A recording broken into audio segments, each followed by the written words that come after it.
it is eye-opening for some of the younger affiliate owners to be like, wait, everyone just doesn't want to party? Like, no. The 40, 50, 60-year-old parents, no, people only, that have like only I like to real party. job. I'm the only one who parties.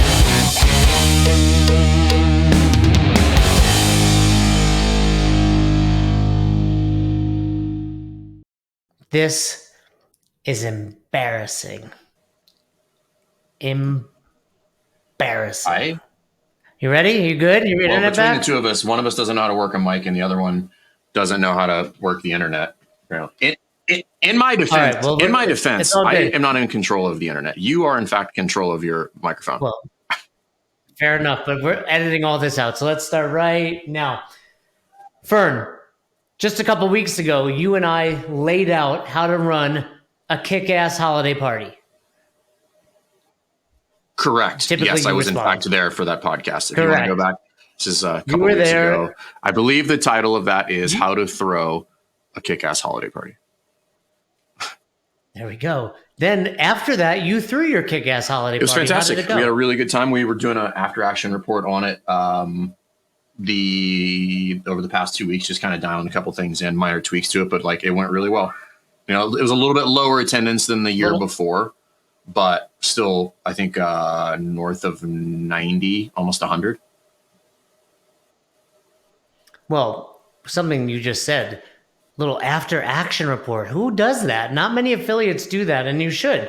Let's talk about what went really great this year. Let's talk about what we can do better next year. Let's put some plans in action immediately. So, you know, maybe one more thing to think about there. But point being, throwing a kick-ass holiday party is awesome, but it's just one small part of what should be your schedule of PVBs. We'll tell you what PVBs mean in a moment, for the entire year. And, you know, a lot of gyms, Fern, I was extremely guilty of this. The only type of events you throw are parties. And if that's all you do, you're leaving a lot on the table. So let's help the guys and gals that are listening understand the goal of this is to help you really set up 2023. This will be out, you know, mid-December. You've got 2 weeks to sit down and lay out 2023, because if you're not doing it right now, it's going to be too late. Let's set the framework for this. So the couple things we need to understand, which is like when we talk about PVBs, we're talking about perceived value builders, right? So the whole purpose of this conversation is by putting a kind of yearly plan or your gym's lesson plan in place, moves you away from being reactive and always be like, oh, shit, we got to do t-shirts. I'm like, oh, I think we should do a competition, or like, should we do a workshop? Like, is to move away from that and then move into a proactive kind of position where I'm planning, I'm promoting, I'm executing, and I'm assessing, right? So same way you would do with training, right? I'll just walk into the gym and I'm like, I think I'll do this today, right? I should have some sort of educated, you know, process with which I plan the training session and then evaluate its effectiveness so that I can make the next one, right? So when we're talking about perceived value builders, one of the things we have to understand is like there are three things, and I've talked about this in a couple of the lectures that I've given, that people inside of your affiliate value: training, the social aspect, or they like the stuff, the facility, like the where it's located, the equipment that you have, all that kind of stuff. And then typically most of us box owners, like you just referenced, really like one of those things. They like the fancy stuff, they like to party, or they like to train a lot. And then what you'll find is, more often than not, the calendar of events, planned or not planned, largely have that flavor. And what we have to recognize is, just like in training, if I do all of my time in this one space, I'm doing it at the expense of the other ones. And in this scenario, we're doing one of this flavor at the expense of the other two. And what we have to recognize is there is a huge portion of my clientele that values the other two. And this is how you can help increase retention, increase engagement, and thus create more sustainable business, better longevity, bring CrossFit to everybody. So that's the groundwork for why this is important. So go ahead. So let's break those three down again. So, you know, because it is eye-opening for some of the younger affiliate owners to be like, wait, everyone just doesn't want to party? Like, no. The 40, 50, 60-year-old parents, people that have like only I like to real party. job. I'm the only one who parties. But, you know, parties are just 1/3 of the different types of PVBs, perceived value builders, because And that's you don't what even they're have, doing they at your don't, affiliate. and I think They're it's adding worthwhile. It's value. just like, it doesn't have to be a party, right? It's just a social gathering of some sort, whatever that looks like for you. It doesn't have to be, again, a party, right? Just like we use that term just kind of like as the colloquial term for just like a gathering. So we got gatherings or social events. Training. We've got training events. So what can fall Training, under there's probably like that three big category? groups of this. So training would be like some sort of workshop, right? And that would be, and there's two flavors of that, right? To get us to three. So there's like the actual training workshop, and then typically it would be like a nutrition type workshop, but something that is relevant or related to training, right? So those are the first two. And then the third one would be, which typically I throw in there is like a competition. Like that would be training based. Okay. Yeah, and a workshop can be like, hey guys, we're Right. going to do 3 hours Right. and work on your double unders. It can be an outside vendor or expert coming in, or like you said, it could be a nutrition chat or an in-house competition, but basically fills that void for people that are like, hey, I want to get something Right. else when it comes to fitness. And then lastly, you kind of alluded to with like all things gym related. What is that? This is like the actual physical aspects of the gym, like what it looks like, the equipment that you have, your layout, the amenities that you have, all of that stuff is in what we would broadly describe as like gym, or excuse me, facility and equipment maintenance or upgrade, right? So all the things that we would want is like, hey, I want the nice stuff, right? Like that is the third bucket, because people do value that. So, and there's lots of different levels of that too. So, but those are the three buckets, and typically we lean towards the one that we like personally, right? So if you're a party animal, you have lots of socials. If you love training, you have workshops all the time, and you're all about like throwing comps at the gym, And if you're just a nerd who likes to buy things and loves Amazon boxes showing up at your house, you're like always buying equipment, much of which is unnecessary, right? So understanding that helps us craft a plan, because we have to understand that like in the whole population, I have, big swaths of people that value one or more of those. So I can strategically start to place things on the calendar. So understanding those concepts and why it would be valuable, and then we'll wrap this up at the end, is how would I start to plan my year to move away from like, oh shit, we need to do X, Y, or Z, into like, I know what's coming up in the next 30, 60, and 90 days, if not 6 and 12 months from now. Okay. So if you've got a pen and paper, just take out a pen and paper, and I want you to draw the same line that we would use for a lesson plan. So a line, 2 outer limits, and then you could start like right now. So you could start where this will air in December. You could go December to December, or you could go January to January, or you could just go January through March, or January to April. But the point is like make that timeline. Okay. Yeah, or if you're listening Right. to this in the future, right? Like wherever you are, Yeah. Just determine move how forward long 12 you wanna- months and have that be your timeline. Okay. Typically we'll do January to January just because it kind of makes the most sense. That's just typically how we look at things on a calendar year. And the first step here is just kind of like in the lesson planning course, where we say, hey, we want to start with the bookends, right? We want to start with kind of the whiteboard brief and then the cool down. But instead of this, and that would be like January and December, that's not exactly how we're going to do it. We have to establish what we would call our pillar events. And your pillar events are going to be the things that are most crucial, that you want to be like, these are the most high profile. They're going to require the most planning and input. And they're going to be the things that the members look forward to all year long, right? So I'll give you our three. So we have three of them. We have our holiday party, right, which coincides with our anniversary. We have our crawfish boil, and then we have a competition, right? So what I need to do is I need to take these three, and you may have to move them around, but in most cases, they won't be too close together, or you would start to move them, right? So I take those three. So for me, I've got one of those events is going to be April, May timeframe. That's the crawfish boil. I'm going to put that on the calendar, right? Then the second one is going to be somewhere in like the September, October timeframe. It moves around a little bit. That's the competition that we run. And then the third one is going to be the holiday party that we have, which is always late November. Okay. So I start with those three. So those are my pillar events.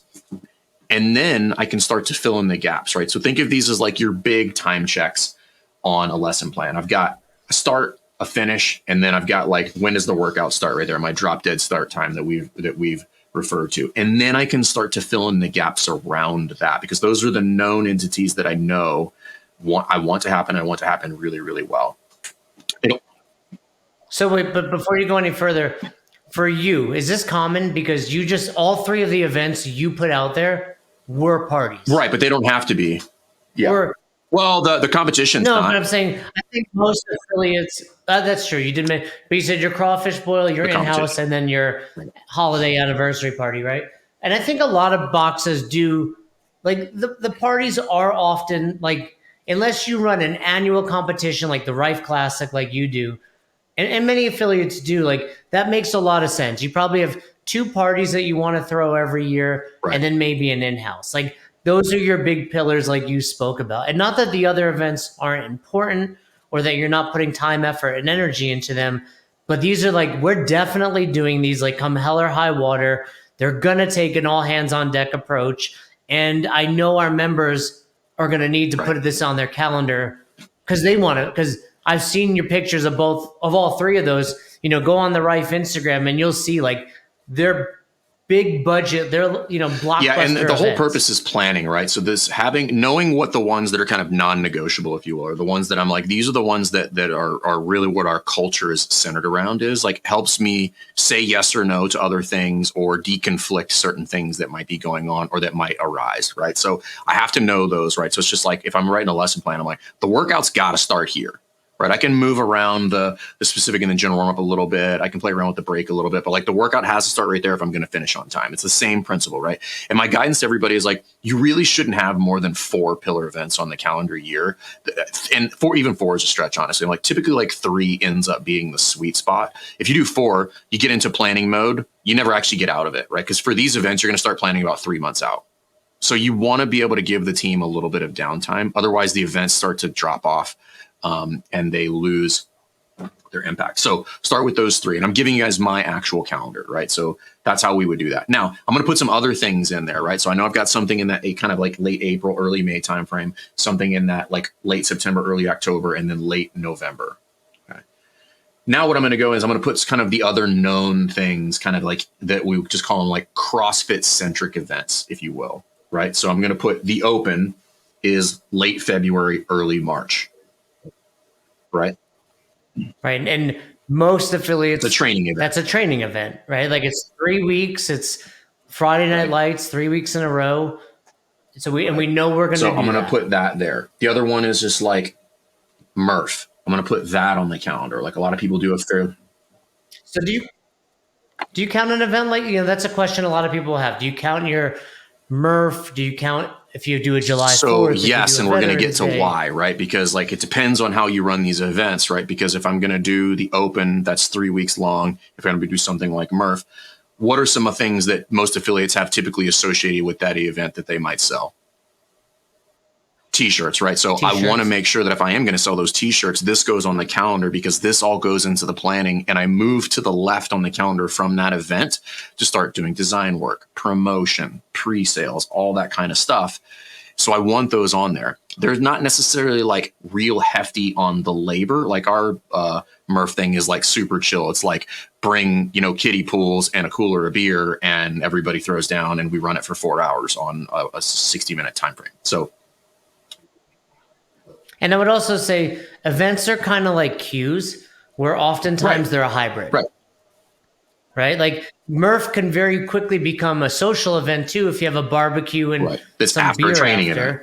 right? And it's right. And I would say it's kind of like programming. Like, people ask us, like, weighted step ups or weighted pull ups. Like, are those gymnastics or weightlifting? Well, really, it doesn't matter. Just pick a category and classify it there every time. Same with this. If Murph, even though it's followed by a barbecue, consider it a training event first, and some people will hang out and have a few drinks after. Then I'll throw things like that on there. And then those might have things like apparel, right? So, but if I'm not going to do apparel to those, let's stick with apparel for a second. Let's just say I want to do a spring launch and a fall launch. Well, I'm going to put that on the calendar now. So let's just say I'm going to do a spring launch in April, right? So I'll put that somewhere on the calendar in April. And then I'll put the fall launch somewhere in that like September or maybe August timeframe. And again, these things don't necessarily have to have a date, but you put them on the calendar and you can start to work to the left there, because some of them don't need a hard date until you actually get to the point where I'm like, I'm selling them and I need to close this sale. So you can figure that out kind of once you get there. But the point is, all of the planning in front of that is actually what's important, not like when you actually close your online store or when you launch the sale of that t-shirt. Okay. So then we can put some other things in there, which can be things that are engagement, right? So if you've heard us talk about like, and check it out, like in the show notes, we will link out the mini course that we just made for Bring a Friend Week. I'm going to put things like that are organic outbound marketing based on my calendar, right? Things like Bring a Friend Week. I've got 3 of them that I want to put on the calendar. My first one's going to go late January, early February, like just before the open starts. My second one's going to go sometime in June, in that time frame, because I want to get a hold of people like right before they go on vacation.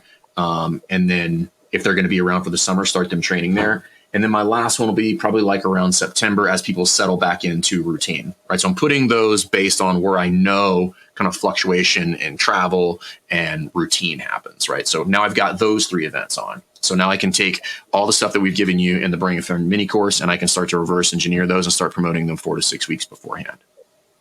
Then I can look at other things like, okay, I want to do a nutrition workshop. Where would I do a nutrition workshop? Well, let me do that on the tail of the open. So let me do that like late March, early April, right? We've just gotten through that. People are very very kind of training. So they're motivated. The games season has now begun, right? I can put that right there. Right? And then I can do something like I can put 2 what we call reinvigoration campaign, like strategically putting on my calendar. I'm going to reach out to all old members or every lead that hasn't converted and offer them something. I'm going to put that somewhere like in August, and then maybe another one in December, right? To kind of like lead into the new year. Okay. So at this point, we've got, roughly 12 events on there, but I wanted to distinguish between all of the events, right? Because you can look at the calendar and be like, man, that's a lot of events. Only 3 of these are super heavy on planning. The rest of them are just going to require you to have a plan for promotion and systems to execute them. These are not heavy lifts, all these other ones. Okay. We've given you all the tools for Bring a Friend Week, so just use that. Like that one is like packaged, ready to done. All your questions, all the assets, everything that's done. Something like a reinvigoration campaign, you can build that and then just refresh it and repurpose it every year with a different offer, a different incentive, and then ping those people twice a year, and you'll get 2 to 3 people come back if you email 2,000 of them, because that's how many people you have ever signed waivers in your gym. So all of that. So I understand why I would do this.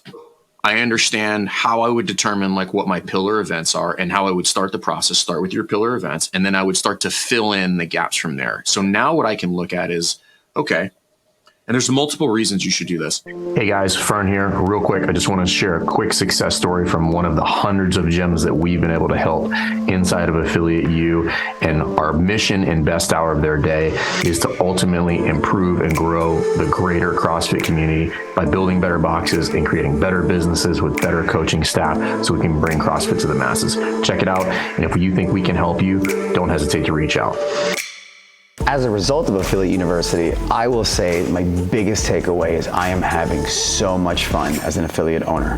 As a longtime affiliate owner, you always wonder, like, have I reached my peak? Do I have it still in me to keep on going? And I tell you, I have discovered this new just me within Pal Harbor, and being an affiliate owner, it's thrilling to do what I do and exciting to do what I do. The connection between my coaching staff is amazing. What we do as a team is so much fun. We're giving the best experience to our members to a point where we are grossing the most we've ever done in the history of the affiliate. And I can say, because of Affiliate University, we've been given the tools to operate correctly, smoothly, learning systems and creating better experiences for our members to have that make them long-term members. And it's just been a blast doing it.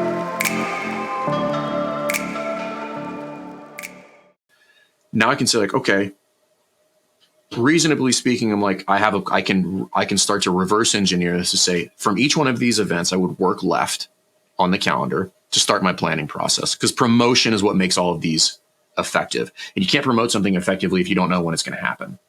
Okay. So that's the beauty of this, is it makes me reactive. So now I can constantly look in the calendar and say, what's coming up in the next 1 month, 2 months, and 3 months, because you really don't need to promote anything more than 3 months in advance. Okay. Because this is how I'm going to create the culture. This is how I create the FOMO. This is how I get people engaged, and I can put it on their radar. But this is the culture aspect of it, right? This is how I create the good community that everybody likes to tout. And here's my contention. If you don't have a calendar like this, then you're hard pressed to like define what it is that your community is. But if you have this, you're like, no, this is our community. This is our planned out community engagement that we have for our gym membership. Like, and it's defined, it's on paper. I know when we're going to hit these marks, and I know what this lends itself to. Now, here's the beauty of this. Not only will it make you more organized, but it prevents things as well. Okay.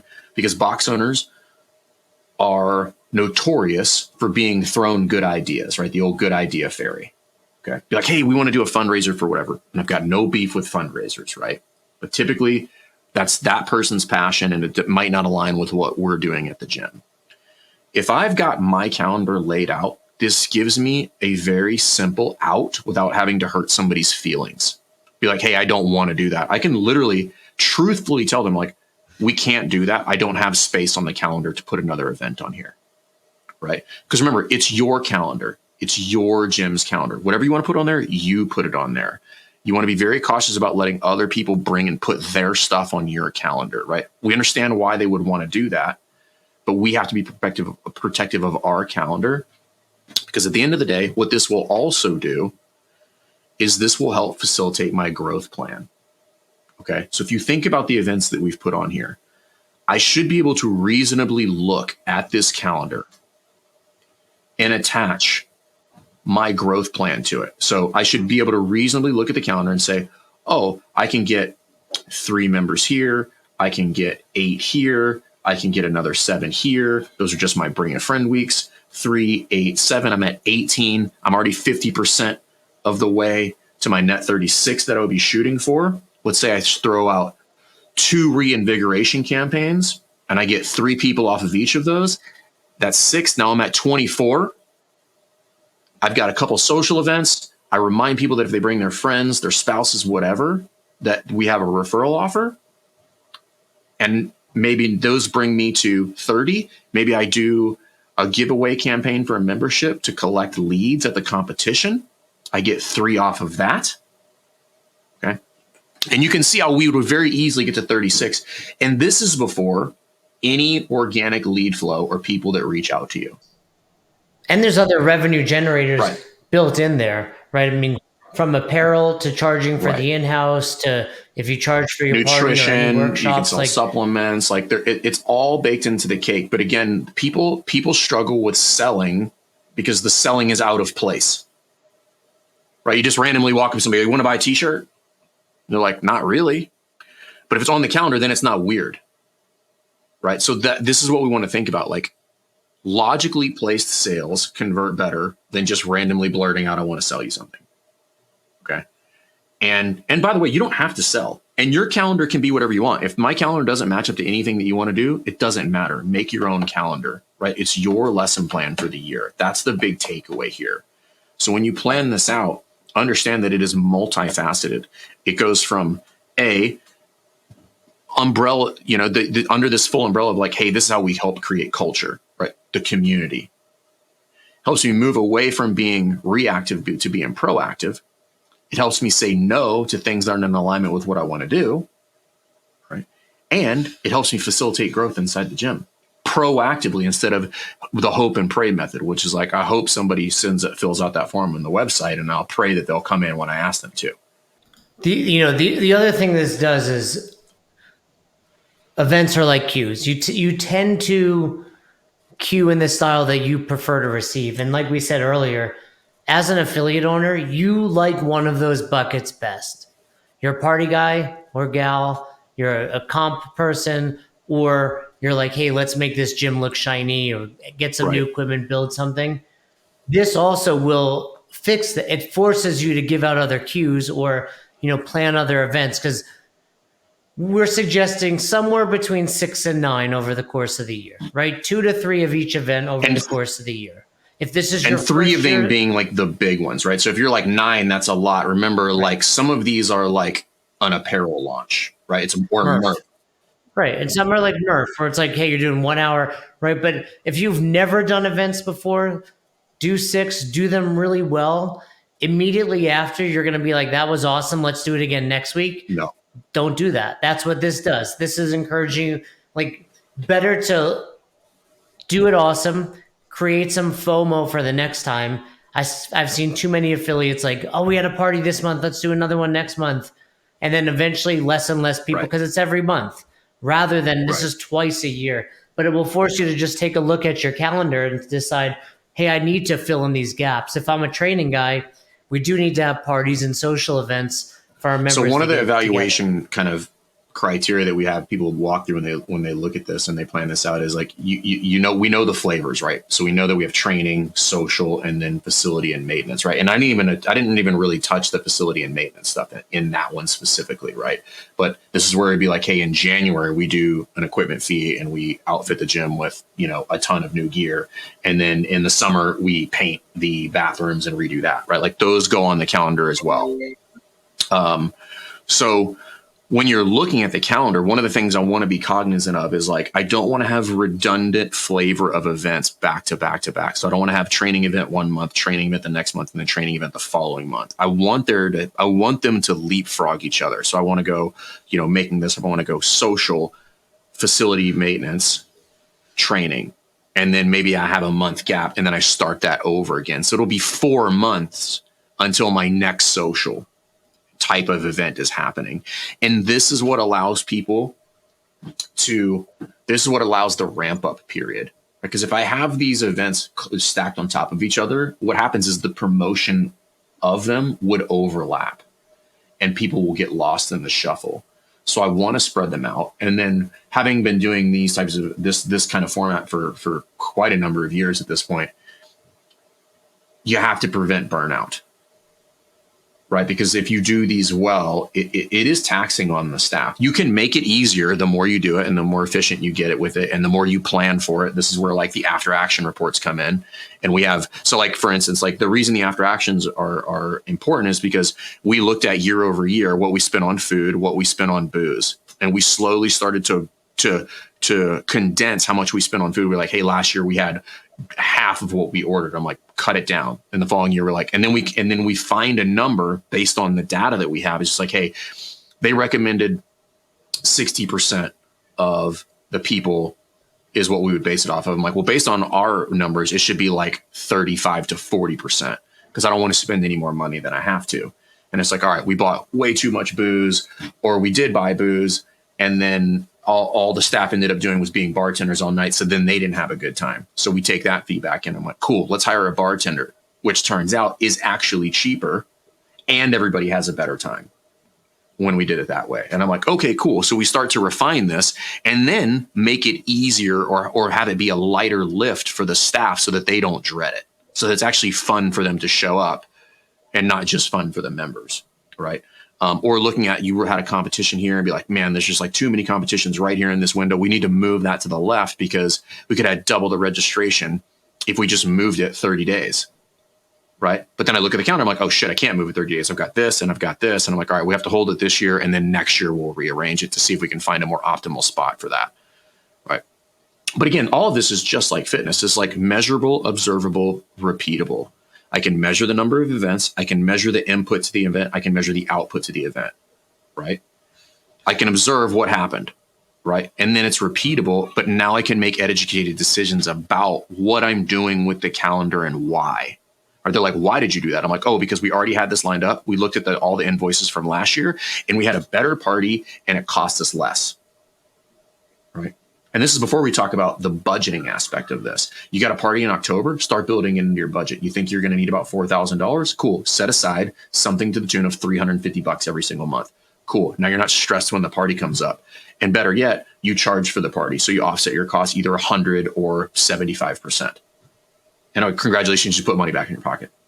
Right, but you may need to put some of those deposits down. Pay for them beforehand, in right? advance. I want to book the DJ, right? I want to make sure that we do that. I want to make sure that we can make the down payment on the bartender, like whatever it might be. But I'm not stressed about it anymore because I was prepared. Again, just like a lesson plan.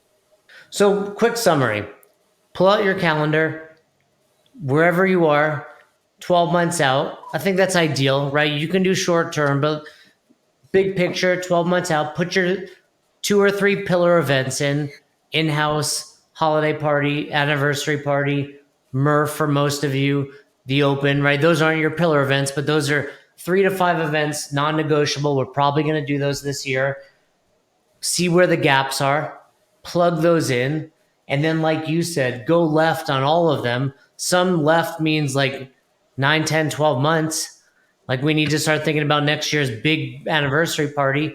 For Murph, it might mean 2 months. Like maybe as soon as the Open ends, I'm planning, Murph is a few announcements. It's maybe getting a few extra pull-ups in for programming, and it's maybe getting a t-shirt. And then one last final piece of advice for everybody, because you will fall prey to this. Don't feel the need to do something every single month because it'll just become exhausting. And don't be afraid to take things off of the calendar. It's fine, right? Here's what I will tell you is far more optimal. Doing less, doing it way better, determining what your bandwidth is, again, no different than training, and then plussing it up the next year, right? Remember, you're not being an affiliate owner for 1 year. You don't have to hit a home run. You're going to be doing this for a decade. So treat it like you're going to be doing it for a decade and ramp up into that. If you only have 3 events on the calendar that year and you smash all 3 events, guess what? You are way ahead of the curve, right? People want to come next year. And by the way, you're saying like that might not be enough. That might be perfect. Like 2 or 3 events might be fantastic. And keep in mind, Fern's at a point where he's got other coaches that basically run the events. When you're first getting started or you're not quite there yet, you're all hands, your hands on deck for everything. So keep that in mind. Don't run 7, 8 events, but you're coaching. Again, there for everybody, there's going to be a minimal. There's just like, again, training is always the analogy. Minimum effective dose in this whole process, because if you're a one-man band, just do 2 killer ones. Maybe enlist some of your members to put together a party planning committee like Dave Osorio does at South Brooklyn, right? Like that's a great opportunity to, enlist some of your members who want to do that kind of stuff and are good at it, by the way. And then you can throw a killer party. But again, don't feel the need to fill every single second of every single month of the year. It will be exhausting. You will lose sight of the bigger picture and other things that are more important, because here's where this can become negative, right? This calendar can become negative to the extent that all you do is plan events and rather than focus on the health of the business, right? Again, we were just recording a podcast for with Pat Barber on What is Fitness to finish up part 2 of that. And I would say the same thing when it comes to this. I only want so many events or so many things on the calendar that improve the overall health of the affiliate. No more. And that might be 2 and it might be 8, right? But the point is that's going to be relative to your affiliate. All right, guys, if you enjoyed that episode, one thing Fern did touch upon is that Bring a Friend Week mini course. If you've not already, the link is in the notes. It's on the YouTube channel. It's in the podcast. It's everywhere. You can find them. You can also just head to our site, besthouroftheirday.com. But that mini course is tremendous. If you've never run a Bring a Friend Week, hop on board, because the best affiliates that we work with, on all seriousness, 41, I think, is the most we've seen someone gain from Bring a Friend throughout the year. Accurate? Yeah. We've had people bring in as many as 50 plus people in 1 week. Now that's not the norm, right? But what I will tell you is absolutely the norm. 15 to 20 is absolutely normal, if not more, right? It is not weird or uncommon for people to do 30, but 15 is definitely in the cards for if you do this. And again, we built this, so it is soup to nuts, A to Z, start to finish. You will have no questions when you're done. There's programming samples in there. We there have the communications dialed in for you, like we walk you through. There's Q&A for all of it. It is ready to go out of the box to help you run this really, really, really effectively and be low stress for you. Download the mini course, click on the link, and enjoy.